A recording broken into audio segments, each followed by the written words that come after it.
আচ্ছা, আজকে বাইরে স্নোস্টর্ম হচ্ছে, ঠিক আছে? এমনিতেই ফোরকাস্ট ছিলই। আমি দরজাটা খুলছি, জানি না কেমন কি হবে, দেখি। এটা হচ্ছে স্নোস্টর্ম, প্রচণ্ড মানে হেভি হাই ইন্টেন্সিটি স্পিড যে কত বুঝতে পারছি।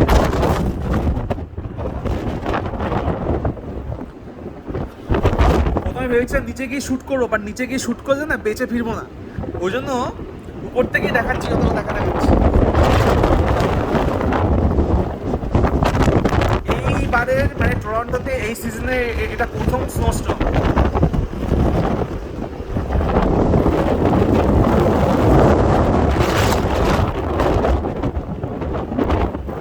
একটা শর্ট ভিডিও, থ্যাংক ইউ, কেমন লাগে জানাবেন, থ্যাংক ইউ সো মাচ।